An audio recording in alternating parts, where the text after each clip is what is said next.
요한복음 11장 19절에서 27절까지 말씀, 신약 성경 165페이지 여기에 있습니다. 요한복음 11장 19절부터의 말씀을 제가 읽도록 하겠습니다. 많은 유대인이 마르다와 마리아에게 그 오라비 일로 위문하러 왔더니 마르다는 예수께서 오신다는 말을 듣고 곧 나가 맞이하되 마리아는 집에 앉았더라. 마르다가 예수께 여짜오되 주께서 여기 계셨더라면 내 오라버니가 죽지 아니하였겠나이다. 그러나 나는 이제라도 주께서 무엇이든지 하나님께 구하시는 것을 하나님이 주실 줄을 아나이다.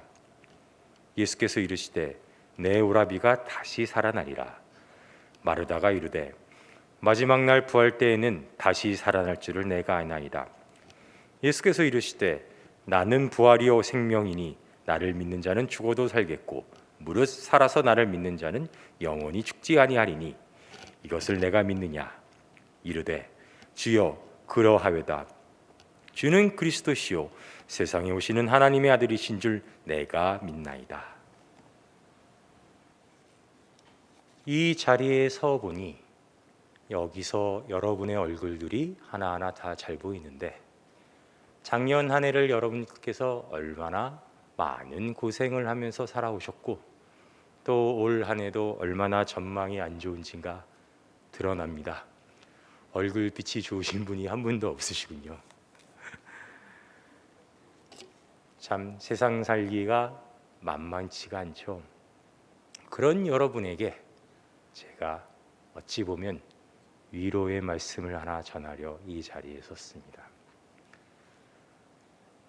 성경은 하나님의 말씀을 적은 글입니다. 그리고 하나님은 성경에 적혀 있는 말씀을 통하여 우리에게 끊임없이 다음과 같은 사실을 알려주십니다. 그것은 하나님은 단순히 우리를 만드신 조물주 또는 창조자가 아니라 여러분과 이제 하나가 되신 아버지란 사실입니다. 하나님이 우리의 아버지이시고 성경이 하나님의 말씀이라는 사실은 그래서 뜻밖의 우리에게 다음과 같은 일종의 깨달음 혹은 자신감을 줍니다. 그것은 뭐냐면 성경을 가장 잘 이해할 수 있는 사람은 성경에 적혀 있는 내용을 제대로 정확하게 그 의도대로 이해할 수 있는 사람은 이 세상에서 그 어떤 사람도 아닌 어떤 지식 있는 학자나 단순히 연령이 많은 어떤 그런 노인이나 어떤 재물이 많은 자산가가 아니라 바로 하나님의 자녀된 여러분이란 사실입니다. 여러분이 그 누구보다도 하나님, 즉 아버지의 말씀을 가장 잘 이해할 수 있음은 여러분이 바로 그분의 친자녀이기 때문입니다. 설령 지금은 잘 이해를 못하고 때로는 내용을 오해하는 경우가 있을 수는 있어도 그러한 것은 여러분들께서도 여러분의 자녀들을 통하여 또는 과거의 여러분들께서 여러분 부모의 자식으로서 부모님의 말씀과 부모님의 뜻을 오해하거나 이해를 못했던 상황들을 경험해 보셨을 겁니다. 그러나 그럼에도 불구하고 여러분은 아마 다 아시리라 믿습니다. 나에게 있는 나의 어떤 본질적, 그러니까 유전으로 물려받은 나의 부모님의 모습, 나의 아버지의 모습이 내 안에 있기 때문에 궁극적으로는 결론적으로는 우리 아버지가 하는 말을 가장 잘 이해할 수 있는 사람은 바로 나 자신이란 사실이죠. 그러한 자신감, 그러한 관점을 가지고 오늘 요한복음 11장을 같이 살펴봅시다. 요한복음 11장 19절부터의 이야기는 성경에 나오는 유명한 이야기 중에 하나인 나사로를 살리신 이야기와 관련 있는 얘기입니다. 보시면 모든 유대인이 마리아와 마리아에게 그 오라비로 위문하러 왔더니, 그러니까 마리아와 마르다 오라버니인 나사로가 죽었으니까 많은 이들이 문상을 온 거죠. 그러다가 마르다는 예수께서 오신다는 말을 듣고 곧 나가 맞이하되 마리아는 집에 앉았더라.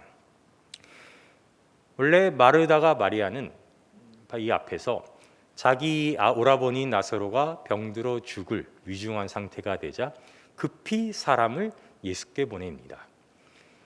이 나사로가 사는 곳은 베단이라는 곳인데, 이 베단이란 마을은 예루살렘과 가까이 있는 곳입니다. 예수께서는 그러니까 이 나사 사건 전에 유대인들에게 잡혀 돌로 맞을 위기에 봉착하셔서 잠시 유대 땅을 벗어나 계셨습니다.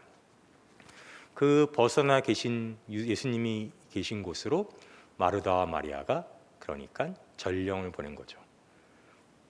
우리 오빠가 죽게 됐으니 어서 오셔서 고쳐달라고 메신저를 보낸 겁니다. 그래서 그 메신저의 메시지를 듣고 예수께서 이제 오신 거죠. 왔더니 이미 나사로는 죽어 있었던 상황인 겁니다. 그래서 마르다가 예수께 여쭤오되 주께서 여기 계셨더라면 내 오라버니가 죽지 아니하였겠나이다. 그러나 나는 이제라도 주께서 무엇이든지 하나님께 구하시는 것을 하나님이 주시를 아나이다. 여기까지만 보면은 처음에 마르다는 살짝 아주 가볍게 예수님을 원망하는 듯 보입니다. 아니, 내 오라버니가 죽었는데 좀 일찍 오시지 그러셨어요.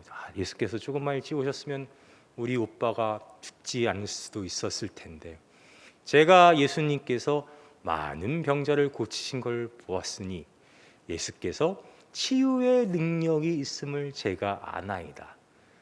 그러니까 골든타임을 어기지 마시고 제때에 와주셨으면 우리 오빠가 죽지 아니하였을 텐데요.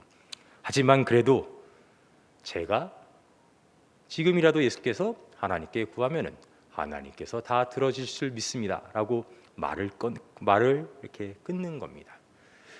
여러분이 보시기에는 어떨지 모르지만 제가 봤을 때는 원망을 한 다음에 원망만으로 끝나면은 살짝 예수님한테 무례를 범한 것 같으니까 뒤에 이렇게 문장 끝에 뭔가 무마하려는 듯한 표현을 붙였다고 그런 생각이 듭니다.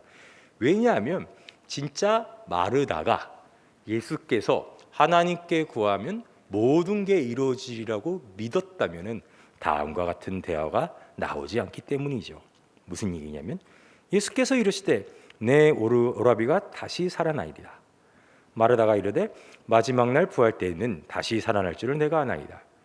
예수께서 이르시되 나는 부활이요 생명이니 나를 믿는 자는 죽어도 살겠고 무릇 살아서 나를 믿는 자는 영원히 죽지 아니하리니 이것을 내가 믿느냐. 이르되 주여 그러하이다. 주는 그리스도요 세상에 오시는 하나님의 아들이신 줄을 내가 믿나이다. 마르다는 예수께서 계속 지금 내가 왔으니 나를 믿는 자들은 죽지 않는다. 그리고 죽었어도 다시 살아난다. 그것을 믿느냐라는 반응에 믿는다라고 화답은 하지만 여기서 나온 기록처럼 확실하게 그럼 내 오라버니는 죽지 아니한 것이고 또한 만약 죽었더라도 예수께서 다시 살리시겠군요 라는 반응이 없습니다. 그저 네 믿습니다 라는 말만 반복을 하고 있죠. 마르다의 이런 태도와 이런 어찌 보면은 빈약해 보이는 믿음이 그러니까 예수 그리스도께서 나사로를 살린다는 지금 와서 살려주신다는 믿음이 아니라는 사실은 이 전체적 사건이 그렇게 일관된 우리의 믿음을 보여주고 있기 때문입니다. 무슨 얘기냐 하면은 이 상황이 이렇게 흘러갔기 때문이죠. 11장 1절로 가봅시다. 이야기는 이렇게 시작됐습니다. 11장 1절에 어떤 병자가 있으니 이는 마리아와 그 자매 마르다의 마을 베다니에서 사는 나사로라. 이 마리아는 향유를 주께 붓고 머리털로 주의 발을 닦던 자요 병든 나사로는 그의 오라버니더라. 이에 그 누이들이 예수께 사람을 보내어 이르되 주여 보시옵소서 사랑하시는 자가 병들었나이다 하니 예수께서 들으시고 이르시되 이 병은 죽을 병이 아니라 하나님의 영광을 위함이요 하나님의 아들이 이로 말미암아 영광을 받게 하려 함이라 하시더라. 예수께서 본래 마르다와 그 동생과 나사로를 사랑하시더니 나사로가 병들었다함을 들으시고 그 계시던 곳에 이틀을 더 유하시고 그 후에 제자들에게 이르시되 유대로 다시 가자 하시니. 자, 여기까지 일단 보시겠습니다. 상황이 예수님께서는 마리아와 마르다와 나사로를 사랑하신다고 분명히 여기서 얘기했는데 나사로가 병들어 죽게 되었다고 얘기를 하니 예수님께서 뚱딴지하게 같이 죽을 병이 아니다. 내가 하나님 아들로서 영광받게 하려 합니다. 라고 선언하시면서 안 가십니다. 죽을 병에 걸린 환자가 위중하다는 얘기를 듣고 급히 가시는 게 아니라 이틀을 더 유하십니다. 제3자의 눈에 보면은 이틀을 더 문기적거리는 거죠. 그래 놓고는 7절에 그 후에 제자들에게 이르시되 유대로 다시 가자 하시니 제자들이 말하되 랍비여 방금도 유대인들이 돌로 치려 하였는데 또 그리로 가시려 하나이까. 예수께서 대답하시되 낮이 12시간이 아니나 사람이 낮에 다니면 이 세상의 빛을 보므로 실족하지 아니하고 밤에 다니면 빛이 그 사람 안에 없는 거로 실족하느니라. 이 말씀을 하신 후에 또 이르시되 우리 친구 나사로가 잠들었도다. 그러나 내가 깨우러 가노라. 제자들이 이르되 주여 잠들었으면 낫겠나이다 하더라. 예수는 그의 죽음을 가리켜 말씀하신 것이나 그들은 잠들어 쉬는 것을 가리켜 말씀하신 줄 생각하는지라. 이에 예수께서 밝히 이르시되 나사로가 죽었느니라. 내가 거기 있지 아니한 것을 너희를 위하여 기뻐하노니 이는 너희로 믿게 하려 함이라. 그러나 그에게로 가자 하시니 디두모라고 하는 도마가 다른 제자들에게 말하되 우리도 주와 함께 죽으러 가자 하니라. 이 얘기를 어떻게 쉽게 표현을 하면 이렇게 되는 거죠.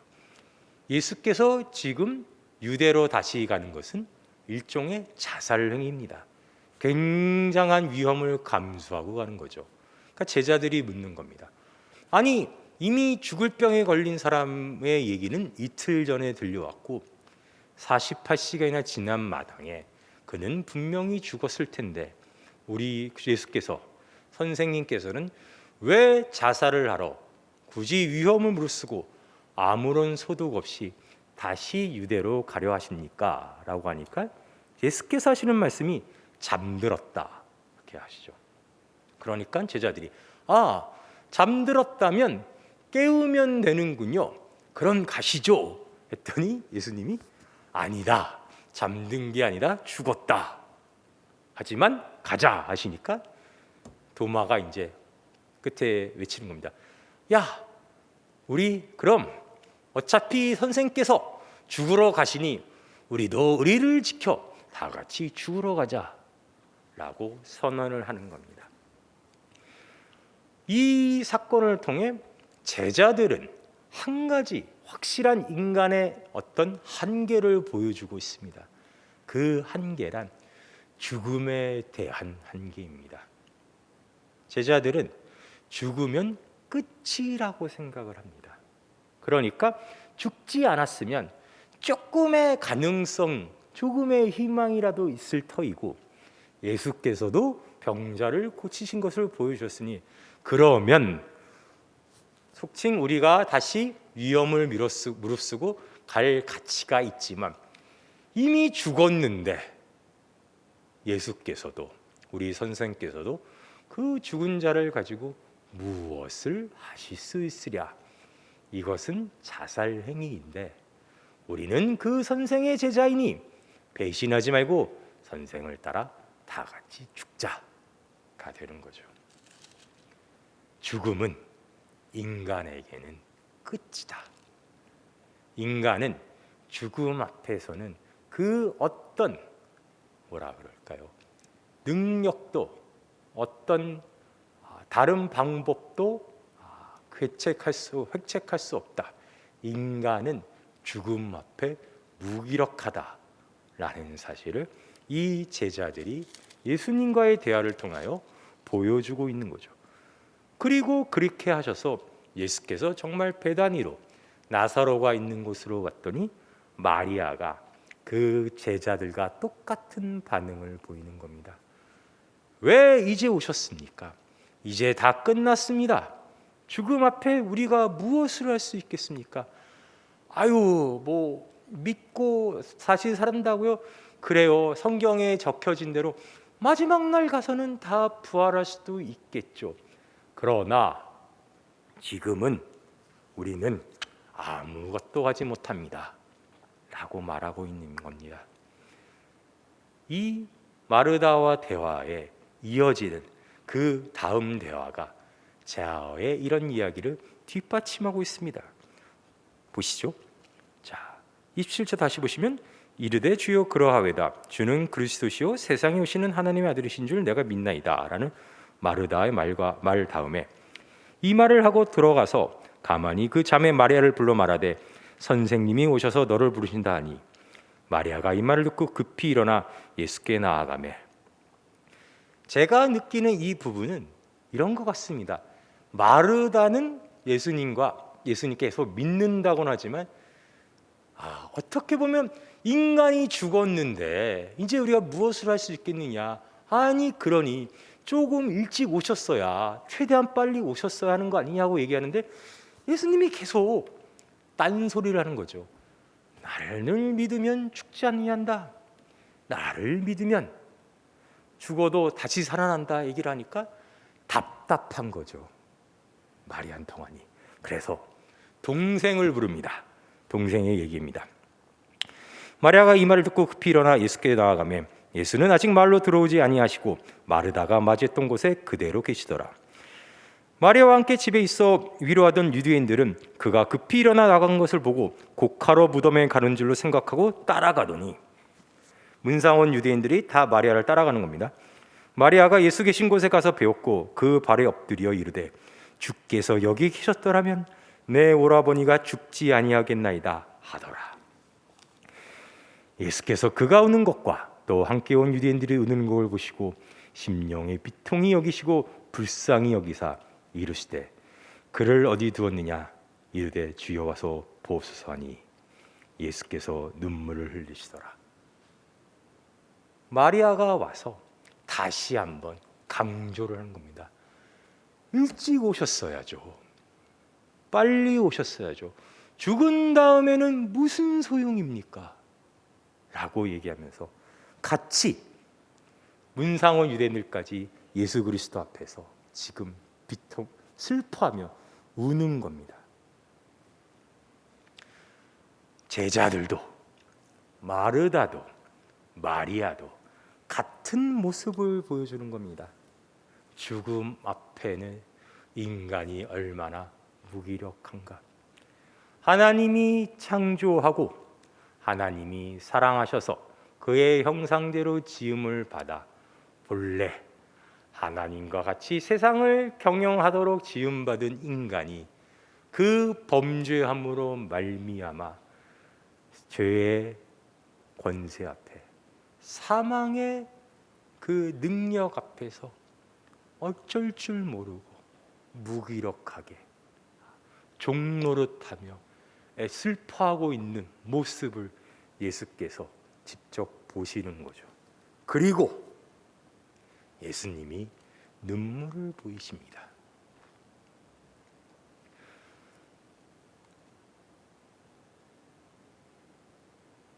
저희가 신학교에서 듣는 과목 중에 조직신학이라고 있습니다.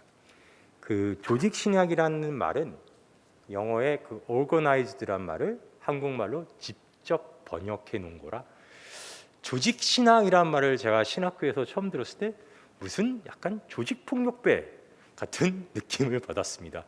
아니 신학에 이런 과목 이름이 있나 싶었는데 그 organized라는 것은 조직적이란 말도 되지만 우리식으로 이제 의역하자면 정리정돈이 된 그런 뜻으로 이해하시는 게 더 바른 이해라고 보입니다. 기독교는 기독교 역사를 통틀어 많은 이단들과 많은 다른 종교의 도전과 함께 그 안에서도 여러 가지 그 감언들과 이설들이 난무하였기 때문에 그런 거에 대한 바른 교리를 정립하기 위해 신학에서 다루는, 성경이 다루는 각 크고 작은 주제별로 교리 내용을 정리정돈할 필요가 있었습니다. 그래서 조직신학이라는 과목이 생긴 거죠. 그런데 그렇게 분석하여 정리정돈을 하여 쫙 이렇게 조직화시켜 놨더니 제 개인적으로는 어떤 이 부작용이 생겼냐면은 은혜가 있는 곳이 점점 그 자리가 줄어들었습니다. 나쁘게 얘기하면은 조금 정내미가 없는, 너무 차갑고 냉철한 모습으로 바뀌었습니다. 제가 그게 왜 불만이냐면 하나님은 그런 분이 아니시기 때문이죠. 조직 신학적으로 봤을 때 예수 그리스도는 참 삼위일체 하나님과 마찬가지로 난해한 부분이 많습니다. 예수님은 참 인간이시며 동시에 참 하나님이시기 때문이죠. 그래서 저희가 이해하기 어려운 각각 굉장히 어려운 단어들로 이 설명을 해놓았습니다. 인성이 어떻고 신성이 어떻고 위격이 어떻고 페르소나가 어떻고 이런 단어들이 이 예수 그리스도를 설명하는 조직신학 체계는 난무합니다. 그러다 보니 그런 것을 바탕으로 삼아 예수 그리스도를 이해하는 사람들은 이런 오해를 합니다. 지금 죽음 앞에 종노릇하고 슬퍼하고 어쩌할 줄 모르는 사람을 보고 예수 그리스도께서 눈물을 흘리시니 이것을 어떻게 분석하냐면 여기서는 예수 그리스도의 인성이 드러났구나.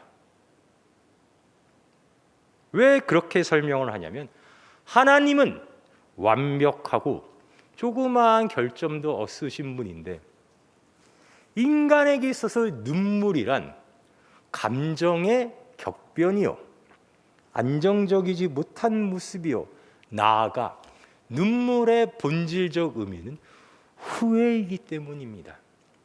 처음부터 모든 걸 아는 지존하신 분, 절대자는 실수와 후회가 없으시기 때문에 그분의 의도대로 모든 게 완벽하게 진행되었다면 눈물을 흘릴 자리가 없을 거 아닙니까? 그렇게 이해를 하는 거죠.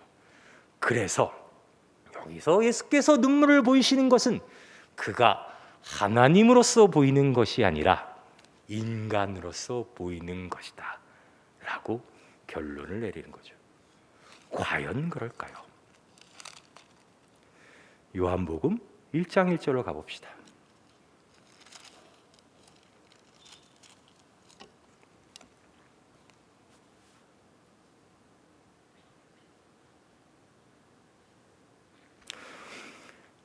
태초에 말씀이 계시니라. 이 말씀이 하나님과 함께 계셨으니 이 말씀은 곧 하나님이시니라. 그가 태초에 하나님과 함께 계셨고 만물이 그로 말미암아 지은 바 되었으니 지은 것이 하나도 그가 없이 된 것은 없느니라. 그 안에 생명이 있었으니 이 생명은 사람들의 빛이라. 빛이 어둠에 비추되 어둠이 깨닫지 못하더라. 빛이신 하나님이 이 땅에 오셨는데 아무도 그게 빛인지 못 알아보는 거죠. 아무도. 제자도, 그의 사랑하는 자매들도, 온 유대 사람들도 그가 하나님이시고 빛이라는 사실을 모르는 거죠. 어떻게 죽음 앞에서 이 모든 것을 다루시는 하나님이 옆에 있음에도 불구하고 죽음에 굴복하는 모습을 보이면서 우리 스스로가 드러내는 겁니다. 우리는 빛을 알아보지 못한다. 하나님부터 보내심을 받은 사람이 있으니 그의 이름은 요한이라. 그가 증언하러 왔으니 곧 빛에 대하여 증언하고 모든 사람이 자기로 말미암아 믿게 하려 함이라. 그는 이 빛이 아니요 이 빛에 대하여 증언하러 온 자라. 참 빛 곧 세상에 와서 각 사람에게 비추는 빛이 있었나니 그가 세상에 켰으며 세상은 그로 말미암아 지은 바 되었을 때 세상이 그를 알지 못하였고 자기 땅에 오매 자기 백성이 영접하지 아니하였으나 영접하는 자 곧 그리스도 이름을 믿는 자들에게는 하나님의 자녀가 되는 권세를 주셨으니 이는 혈통으로나 육성으로나 사람의 뜻으로 나지 아니하고 오직 하나님께부터 난 자들이니라. 말씀이 육신이 되어 우리 가운데 거하시니 죄송합니다.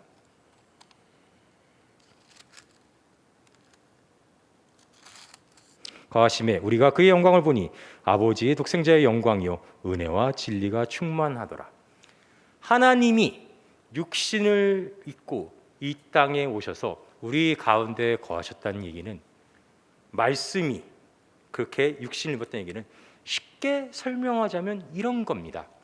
우리는 그동안 성령이 적혀진 글자만을 보고 하나님이 어떠한 분인가를 이해하려 하여 왔는데 계속 오해한 거죠. 내 친아버지를 글자로만 보고 있으면서 우리 친아버지가 어떤 분인지 전혀 모르고 있었던 겁니다. 우리 아버지는 피도 눈물도 없고 냉정하고 조그만 잘못해도 용서하지 않으시는, 그리고 지금도 24시간 불철주야 내가 어떤 잘못을 하나 째려보시고 잘못하면 잘못한 대로 바로 벌을 주시고 조금이라도 잘하면 잘한 거에 맞는 상을 주는 사람이다. 죄송합니다. 상을 주시는 분이다 라고 이해했던 거죠.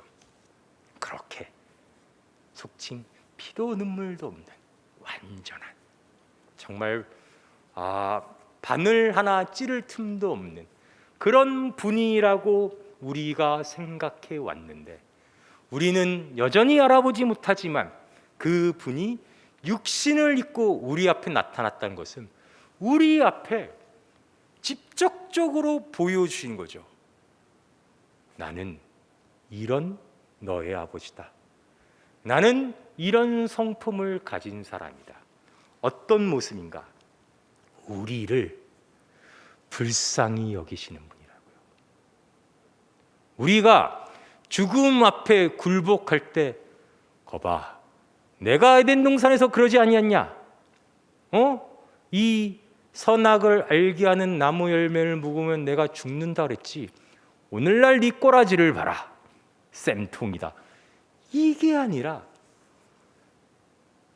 슬퍼하시고 비통하셔서 눈물을 보이신다고요. 정말 죄송하지만 거기다 대놓고 인성이니 신성이니 페르소나니 하는 것은 너무 정말로 정내미가 떨어지도록 사랑을 이해하지 못하는 발언입니다. 지금 육신을 입으신 말씀인 예수는 우리의 하나님이라고요. 여러분의 아버지라고요. 그렇게 이렇게 수많은 조건을 두고 조건을 따져가며 네가 옳고 네가 그르고 지금 네가 침 삼키는 게 옳고 네가 지금 예배당에 나와서 예배를 드릴 때 팔짱을 끼는 게 옳고 찬송을 볼 때 음미탈이 나면 그건 너가 벌을 받아야 하고, 그런 하나님이 아니라 하나님의 성품의 가장 근본은 우리에 대한 사랑이라는 겁니다. 그래서 예수께서 오셔서 빛을 전혀 알아보지 못하는, 하나님인 줄 모르고 영접하지 못하는 우리를 향하여 하시는 말씀, 너희는 나를 알아보지 못하고 너희는 나를 영접하지 아니하지만 나는 너희를 내 자녀라 부르고 너희를 내 백성이라 부르리라. 나는 하나님이니 죽음 앞에 무기력하게 멸망해가는 너희를 절대 그냥 보지 못하겠다. 내가 가서 죽는 한이 있어도 너희를 구원하고 살리리라. 그리고 너를 사랑하는 나에게 있어서는 내가 사랑하는 너희를 위해 죽게 되는 것이 영광이다. 정말 훌륭하신 하나님이시고 정말 감동적입니다. 그런데 그래서 현실을 사는 우리는 어쩌라는 겁니다. 우리는 어쩌라고요? 예수님이 그러셨던데, 그래서 그게 우리에게 어떤 유익이 됩니까? 여러분에게 아버지가 있다는 것이 어떤 유익인지 한번 여러분이 생각해 보십시오. 이 세상의 절대적인 전능하신 하나님이 여러분의 아버지라는 것, 그리고 그 아버지를 믿지 않는 우리가 이제 세상에 내려오신 빛의 그 십자가로 인해 믿는 신자가 됐다는 것, 그가 하나님이시고 그가 빛이시고 나아가 그는 우리를 사랑하시기에 절대로 우리를 포기하지 않는 사실이 여러분에게 어떤 위로가 되고 어떤 도움이 되는지 생각해 보시기 바랍니다. 우리의 기도가 어떤 의미가 있습니까? 아무리 기도해도 하나님께서 안 들어주시던데요. 아무리 기도하고 아무리 그래도 나의 고통이, 나의 고난이, 나의 인생이 쉬워지지 않던데요. 기도해 보십시오. 여러분의 믿음을 가지고 기도해 보십시오. 정말 여러분이 간절히 원하시면 여러분을 사랑하시는 하나님께서 안 들어주시겠습니까? 그리고 그렇게나 간절하고 정말 절실하게 기도했는데 안 들어주시면 한번 생각을 해봅시다. 내가 좀 나에게 굉장히 해가 되고 궁극적으로는 나에게 좋지 못하게 되는 것을 하나님께 구하고 있는 것인가? 마치 불을 일으킬 수 있는 성냥을 달라고 조르는 아이와 같은 모습을 하고 있는 게 아닌가? 한번 되돌아보십시오.